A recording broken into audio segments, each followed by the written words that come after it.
ખરાબોમાં આવે હોત એટલે આપણાથી ગણિત પણ ન થાય. તમે મિત્રો ખેતરમાં જાઓ તો એની અંદર તમે કામ નથી કરી શકતા. અમે પણ હમણાં ટ્રાય કરી જઈ અને એક 5 ફૂટનો છોડ હતો, લીલો છોડ, અમને ધોરણસર છટકો આવ્યો, કરંટ આવ્યો એટલે આપણે કામ પણ નહીં કરી શકીએ. મિત્રો આખા ગુજરાતની જનતાને ખેડૂતોને હું કહું છું, જાગી જાઓ. कम से कम हकार में तो विचार तो होना, ये सिर्फ पुलिस को आगे करने की आपकी बात रखना वो सही है। ये महामंत्री को कब आए होंगे? आज 90 दिन तक आपने किसानों को परेशान किया है और पुलिस के पास रखकर हम उसको ऐसे नहीं बोलते। पुलिस तंत्र पर नहीं करना, बहुत शांति से चलाओ, काम विकास करवा दो। मतलब ही क्या है आपका? कोई ખેડૂતે આમ નથી કીધું છતાંય પણ તમે ખેડૂતો એના ખેતરમાં કામ ન કરી શકે, ખેડૂત એના ખેતરમાં કામ ન કરે એવો ભય પેદા કરવાની જરૂર નથી. એ તો એસપી થી વધારે પાવર વાપરે. જેને જેમ પાવર વાપરવો હોય આમ નથી અડ્યો અમને ખબર છે.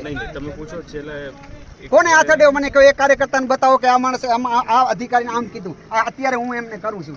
વિવેકથી સાહેબ વાત કરી, ડી10 સાહેબ તમે કરો છો તમારા કાયદાની રીતે એવા દિવસથી તમારું જ કામ તમે કરો છો એટલે અમારે ગુજરાત પ્રદેશને વાત કરવી પડી કે ભાઈ અહીંયા કણે તાનાશાહી ચાલે છે કંપની દ્વારા અને પ્રશાસન દ્વારા છે. કારણ કે તમે કોઈના એસારે કામ કરતા હશો એવું અમને લાગી રહ્યું છે. કારણ કે અમારી કાંઈ સાંભળતા જ નથી તમે. આ ખેતરમાં મગ હતા ને એ મગ વાડો પોલીસ નહોતી આવવા દેતી. આવું હોઈ શકે સાહેબ?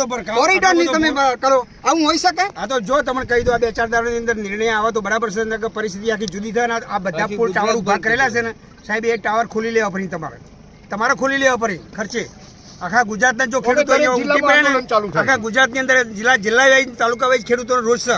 એવું ન સમજાતા કે તમે જે રાજકીય લોકો કહે છે કે આ લોકો 2-4-5 લોકો છે, એવું નથી સર. पूरा ऑल इंडिया में हमारा संगठन है. आपको सब पता है, लेकिन आपको जो बोलते हैं यही का राजकीय नेता मैं खुले में कहता हूँ कि वो कोई नहीं है, वो तो देखेंगे आगे. लेकिन वो किसान संघ को भड़काने की बात मत करो. समाधान करना है. 3 बार बैठक हुआ मुझे पता है, 1 बार आपने हकार में बात नहीं की है. मैं नहीं था बैठक में, मुझे भी पता है ये मामला.